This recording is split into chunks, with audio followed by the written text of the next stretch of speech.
Hello and welcome into the KE Report. Shad and Corey here as your host, and today we're getting an update from Power Metallic Mines. Power Metallic is traded on the TSX.V under the ticker PNPN and on the OTCQB under the ticker PNPNF. And we are joined today with the CEO of Power Metallic Mines, Terry Lynch.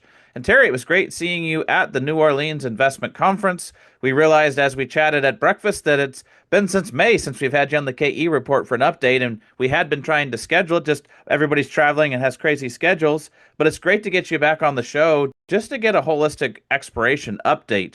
You're underway with a very aggressive 100,000 meter drill program at your NISK project in Quebec. Now, this is a polymetallic project, lots of different metals in the mix here, but a lot of focus on the copper, nickel, PGMs.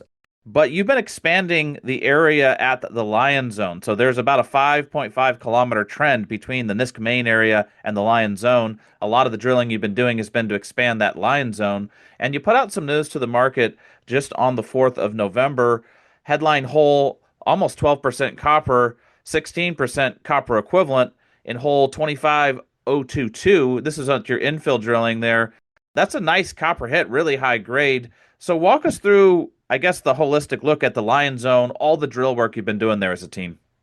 Yeah. Well, thanks. It's great to catch up with you in New Orleans, and great to finally get our schedule synced and be able to give your audience a update. And it's timely, great time to be looking at Power Metallic. I think we've had dealt with a lot of investor calls over the last couple of days because of the pullback in the stocks and stuff. And they've asked me, say, hey, is story still intact? And I said, not only is it intact, it's better than it's ever been. Since we raised the money, the $50 million at a $1.45 a share, that is what the investors paid. The company got $250 in cash, Canadian we're talking, in February of last year, pretty much from the top mining funds in the world, and led by Robert Friedland and Rob McEwen, pretty serious heavyweight mining investors. We've at 6 times our land package. We're talking about stuff that was adjacent the discoveries, and our commodities are up like 30% across the board. We're fully funded, so there's no need for cash anytime until probably the end of 2026. And we're about to move to the New York Stock Exchange, the biggest the capital markets in the world. Get on the front page as opposed to the OTCBB, which has challenges. So we're really stoked about what we're doing operationally. And some you guys have been in mining, you know how it goes. There's ebbs and flows, and we've obviously had a good commodity run through the summer with the gold and silvers leading the ways, and that's led to sort of a bit of a renaissance in the stock market. But there's been a pullback in the precious metals in the last week to 10 days, and of course the juniors who never really took a full advantage of, or the stocks didn't at least, of the rally in the commodities, have pulled back farther than they went ahead. Which doesn't make sense because the commodity bull market is very much still intact. And it makes no sense that the stocks will have fallen this much, just on a macro level. And then in respect to Power Metallic, it certainly doesn't make sense given what we're doing. But in specific, you asked about the exploration program. We announced on November 4th that second set of results on the summer program, and had some really good hits showing the resources growing in the Lion Zone. And we had 2 missions, I would say, over the summer. The first mission was to grow the resource because the more you grow the resource, the quicker you are to getting to becoming a mine, bankable, and being much more perceived as being a near-term producer. So that's number one. Second, we're looking to find another Lion Zone. So we haven't delivered on the second Lion Zone yet, but we've got some amazing leads on that, and that was part of the second part of the story was what we did when the market sort of flattened out. After our financing in February, because of the fear of the tariffs and all that stuff, we took advantage of that to consolidate our land packages up there, and we got 2 big sort of pieces. One was through the Lift acquisition in July, added I guess 350% more land immediately around our drilling. Then we were able to get the hydro lands, which are basically adjacent to the Lion Zone discovery. And we've been after those for 14 months, and with the help of our friends at James Bay Cree, we were able to get that land and basically increased our land package in total up to 600%. So this is not moose pasture. This is highly prospective land. What people don't get is that these types of deals, and they're super rare, this orthomagmatic deposit we got There's like 20 in the world. This is going to be the 21st.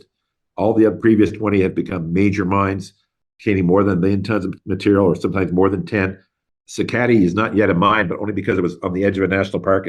But it's gone from 40 million tons to 160 million tons in the last little while, and they figured out a way to get it into production. So I think that'll be the next one.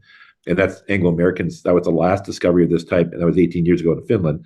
And so, these things tend to come in districts, and what happens is there's multiple mines. We've changed the geology up there, and the understanding of the geology. And now I suspect there'll be multiple mines found, not just Lion and NISK, but others. And we identified through our regional work program that there was 8 sort of what we call super targets that, where the recipe that led to success at Lion and NISK, the geological, the geophysical, the geochemical recipe, we identified 8 other spots like that. We now own 7 of them. So we're really stoked about that. And we think that our shareholders should be stoked about it too, because we got it and we got the cash to drill, and to explore them with pretty much the top technical team in the polymetallic space. So all systems are go. And this summer, in our news release on the 4th, we were happy to grow the resource, and that's what we're getting paid to do. We did say that we were drilling our single A targets, not our triple A targets, because our triple A targets were right on the borders of where we were buying land, both from the Hydro-Quebec lands and then the lift lands. So we didn't push. All of our data suggested the prize is there, but we didn't push it because it was like, until we had those things in the house, it just doesn't make economic sense to have done that. So now that we own it, we're actively drilling it today. So I've said to the people, we try to say this in the video interview that was with that release, which I encourage anyone to listen to, and really is insightful, with Dr. Beresford and Joe Campbell, talking through this situation and where we're drilling and why we're drilling. The fold hinge and the other half of Lion, we think very much is out on the hydroland. So that'll be a focus of our exploration this fall, winter. And then, the deeper stuff, we had our best borehole EM anomaly on our 1,000-meter research hole that we had done beside Lion, literally at the start of the summer program. We stopped drilling it because it was like getting too close to the neighbor. We said, hey, let's wait until we lock that in, because if you push through and you make a big discovery, we got to announce it. It's material. Well, then your neighbor's going to say, well, the price just went up, or I'm not selling. So we didn't want to do that. And so now that we own the land, we're in there and pushing that. And so I think that November 4th release, in our mind, was very positive, showed the resource was growing, but it also explained why we drilled the way we drilled, and why we maybe necessarily didn't find a Lion zone in the summer program, because in many cases, the second Lion zone is probably in these lands we just acquired, and we'll expect to get to that now. And one should feel optimistic about that. We're certainly optimistic. The scientists are very optimistic, and we're on that. So it was a positive release. But as is often the case in the mining sector, we had like a sort of a sell the news moment where, generally on this deal, unfortunately, when we put out like 32 meters of 7% copper, stock went down 20% that day. I thought it was going to triple. Stock went down 20% because of, obviously, we've got sometimes guys that are selling for non-financial reasons. They just want to suppress the stock. That's the short sellers. But anyway, at the end of the day, I know one thing: you find more resources, we're going to get paid, and we're finding more resources. So I'm super bullish about where we're at, and it's a hell of a time to give your audience an update, because they can buy it at a bargain price today, I believe. So I'm in there buying. So it's a good time to be looking at power metallic. Okay, Terry, let's focus on the Lion Zone, because that most recent news release, while you did cover a whole lot there, the drill results were from this Lion Zone. They talk about infill drilling. You saw some very high grades here. Can you just more focus just on this Lion Zone, where the resource stands and what this infill drilling is doing in terms of confirming that resource and then growing it potentially, even though this is infill drilling? Yeah, it's definitely growing it, because we're able to, confirm areas, and the grades are much higher than we had originally planned. So analysts are saying between 8 to 13 million tons of between 5 to 7% copper equivalent. We don't have a 43-101, so the company can't say we've got this many tons according to 43-101, because we haven't done that. And the reason why we haven't done that is generally in these types of discoveries where you're growing so quickly, what you do, or basically what Great Bear did, what Philo did, is you put out your drill collars and your azimuths and all your assays, and then basically you let the investment banks and or the independent geologists that know how to use Leapfrog model it themselves and come up with their own numbers. And so that's what we sort of say, hey, we're comfortable with what the analysts have out there as a range. We think we're actually probably better than that. But that we'll continue to put out that data so people can continue to update their model. The one thing we are doing to de-risk it for everyone is we've announced some preliminary metallurgical results where we showed about 93% of the minerals are reporting to the copper con, which is what you would hope for. And we're expecting to get very strong recoveries from that. We're currently carrying 80%, and so we expect we'll get something more than that back when we ultimately report the full metallurgical study in that SGS is in the midst of doing right now, probably certainly in Q1, maybe early Q1, hopefully by the end of January, something like that. So once we give the market those numbers on the recoveries, they can apply that with their own Leapfrog model of what they see as the resource, and then they can come up with the economics of what's in the ground. And what they're going to find is that we've already got in a very economic, very highly profitable mine of material right now. The question, and I say to people, the reason we got $50 million was to answer, how big is this going to be? Not like, do you have a mine? I 100% believe this will become a mine, even if we stop right here. That there's no way I believe this is the end of the resource discovery. But I'm saying even if it was, we'd still have a very healthy, very profitable, highly lucrative mine. But I think it's going to be a lot bigger than people think. And this is what happens in exploration. Sometimes the story gets ahead of the stock, and sometimes the stock gets ahead of the story. So right now, I would say the story is ahead of the stock. So it's time for catch up, but that's what we're going to go on the road over the next 3 months and get to these conferences and speak to investors and communicate what we're doing, and hopefully we'll get some more believers. Well, Terry, just focused in on the exploration just a little bit further here. We'll get to the network that you mentioned just here in a minute, but just as far as the Lion Zone, you're also stepping out into that area that's the Tiger Zone. So, and then you have that whole 5.5 kilometers potential gap area between NISK Main and Lion Zone. So just rounding out the exploration story, anything else you want to say about Tiger? Anything else you want to say about some of that gap drilling?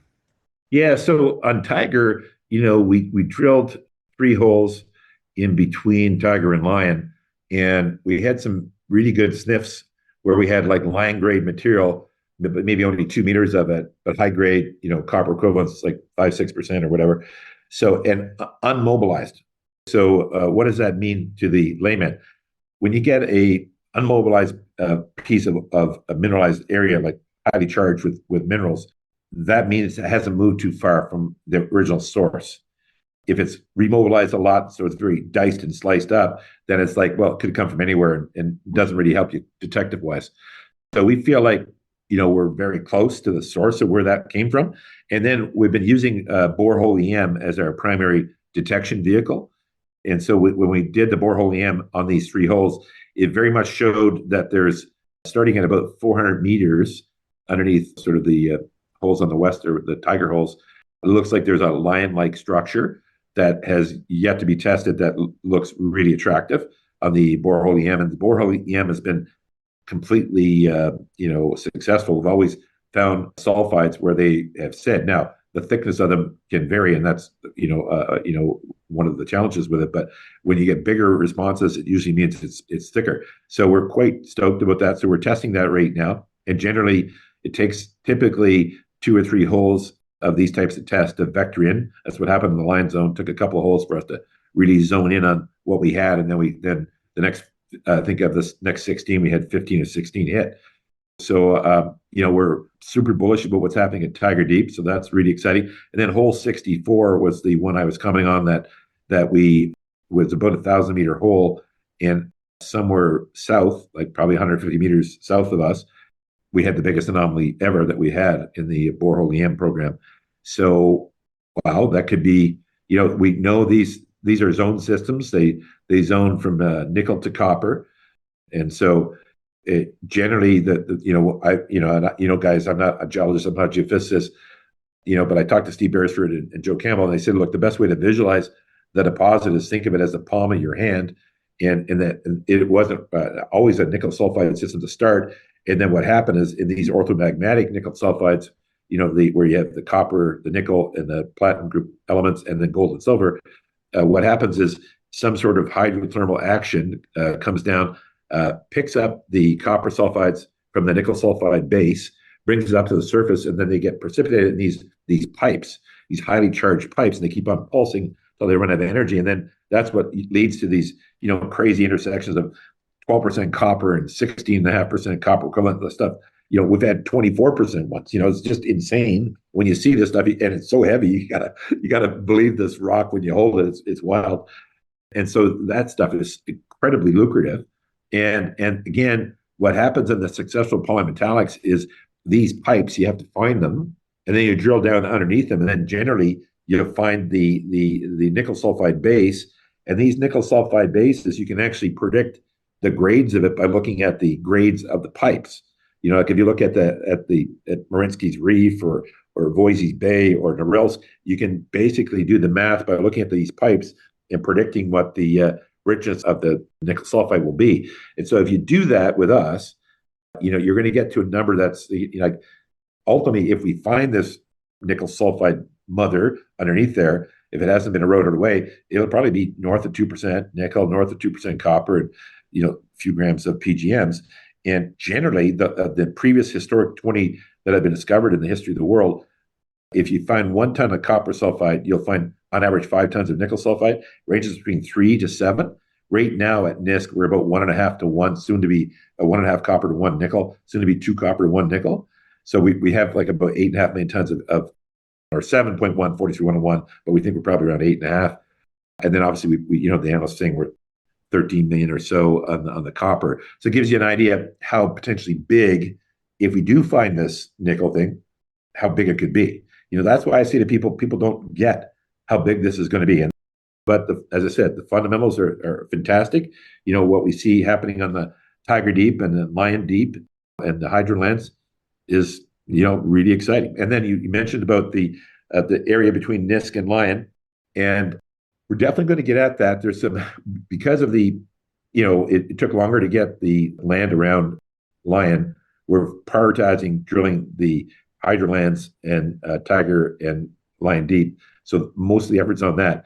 And then there's some newish technology we're looking at that may help us explore the area between NISK and Lion more effectively. It's called muon. It's a bit of a cosmic ray technology. Fireweed, I think, has done a great job of using it. Rio Tinto. It's a way that we can measure density to identify the resource or the mineralized area much more specifically. So we might be able to do that between NISK and Lion, but we'll probably do a test on Lion first. So we're definitely going to get in there and explore those areas. But most of our focus, certainly from now to Christmas and the first couple of months in January, will be in the Hydro Lands and the land immediately around Lion, and a little bit of the lift lands on the south limb, which also look really prospective for us.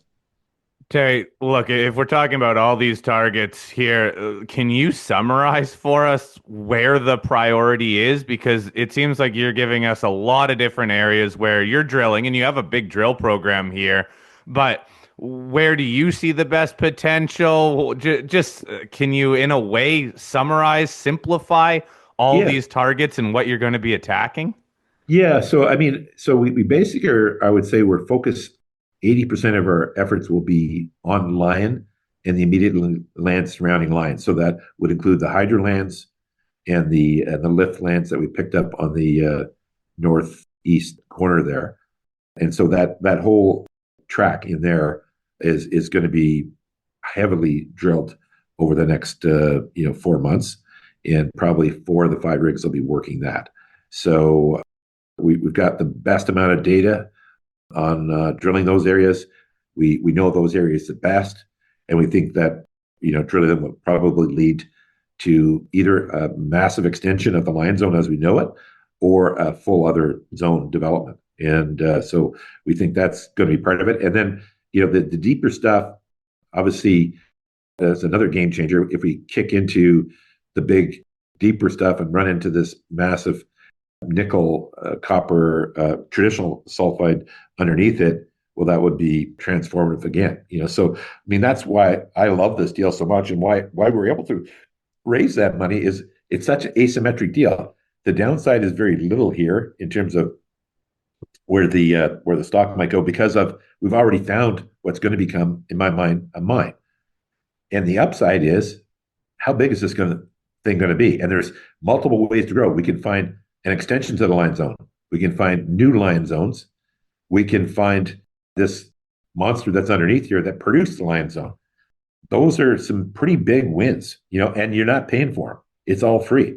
So that's what I think makes it one of the most exciting deals on the planet, and that's why I think we were able to raise that money from really smart guys. That's why smart guys are buying it now. Well, and you had alluded to earlier that you'd done a lot of the met work to kind of dial in the complex chemistry here, because you have a lot of metals in the mix, like we talked about at the onset. You've got copper, you've got nickel, palladium, platinum, cobalt, gold, silver. So a lot of metals in the mix. The biggest mines in the world are polymetallic, and those are highly sought after by the majors. But the met testing is really where the rubber meets the road. What can you tell us about the study you released on October 16th, just some of the updates on the met work? Yeah, it gave us a strong. We felt that we've always felt that high grade polymetallics always seem to come out fine in metallurgy. And reason, you can look at Sudbury, the footwall deposits there, high copper, PGEs, very, very well. Everything came out very nicely in a concentrate and was able to be processed with high recoveries. So historically, we felt there's a lot of analogies that you could use for similar grade material as what we had and high recoveries. However, there has been, other lower grade polymetallics, whether it be Chalice or others that have had, struggles with their metallurgy, and challenging. So of course that sort of freaks some investors out. So I think the sooner we can clarify that for investors, the better. And we're running a very conservative 80% recovery now. We think we'll do much better than that in the ultimate recoveries, but we're going to evidence that very soon. Like SGS is well in the midst of the program right now. Would expect to report on that in January, and expect the report to be positive, to show that we're going to get high grades of recoveries, and that'll really de-risk the project. Well, and just one wild card factor that we can throw in here is that you also have some claims that are in Saudi Arabia, and you've expanded your footprint there. So not something we usually spend as much time on, but maybe just speak to that angle. Yeah, you know what? We it was 4 years ago when we acquired NISK, and NISK was nothing then. It was a seedling, and now it's an oak, and we hope to turn it into a forest. I would say the very same set of conditions exist for our projects in Saudi Arabia. We're really bullish on the geology down there. We think our first package is really attractive, and we're quite excited about what we can do there. We just got it officially about 2 weeks ago. So we're quite keen to now follow up with the exploration of that. And we think that's just the first step to us of ultimately building a full-blown Saudi company that will ultimately get listed on the Saudi exchange. I was obviously one of the other attractions is that, the Kingdom of Saudi Arabia said, hey, if you guys come down and bid and are successful, we'll introduce you to the top 5 family offices in Saudi, which they did, and which we're having ongoing discussions with. And so we think there'll be good access to capital down there to grow in Saudi, but also, in that whole region, where we think that, as a Saudi company, we could do things in Africa and Asia that we couldn't do as a Canadian company or an American company. And we think there's going to be, while it's a ceiling right now, we think there's a chance to turn it into an oak and maybe a forest as well. So it's great upside. And again, it's asymmetric. It's certainly not baked into our price in any way, shape, or form. So it's another freebie for our shareholders. Well, and Terry, just another quick value proposition for the company, I think, is the strength of your strategic investors and some of the partners you have. We don't have time to get into all of them, but just maybe a quick rundown on some of the key names that people will recognize that are in the stock. Yeah, Robert Friedland led the last 2 deals. So he's probably, in my mind, at this moment, the most powerful man in mining. And he's been a genius in what he's done with Ivanhoe and Ivanhoe Electric. Rob McEwen doesn't probably need a lot of introduction. He's a Hall of Famer, legend, Gold Corp, and obviously McEwen Mining. Gina Reinhardt, is in the deal, Australia's richest woman, the richest person, I believe. So we've had, I guess, at this stage, 15 billionaires in the deal. We found them one by one, working hard and getting them in. And that's why we've been able to absorb days like the last 2 or 3 days, is because, we contact these guys and reiterate what we're doing and why we're doing it. Obviously we've had a bunch of selling over the last couple of days. And people sell for all sorts of reasons. They get scared. Their views change. They're going through divorce. They got a better opportunity that they perceive elsewhere. Whatever. So people sell for lots of reasons. Is my point. They only buy for one reason. They buy because they think they're going to make money. Okay, and the guys that are buying the stock right now are some of the smartest mining guys in the planet. And they're buying it in droves. So it's like, and I'm one of them. I'm not the smartest mining guy in the planet, but I'm backing it with my own money. I'm buying stock now. So I think it's like sometimes there's conditions that happen, and you have to, if you're patient, you just layer into these things. And this is I never thought we'd see these again, but here we are, and it's part of it. You got to go through the process, and they believe in us, and they're buying the stock. So I think that's what's made us strong, even in a still not a great mining market, especially right this moment. And so it's been great to be able to have the support of these individuals, and that's what's allowed us to grow and given us a great capital position to expand our operations. And we're keen to do that and deliver the goods for them.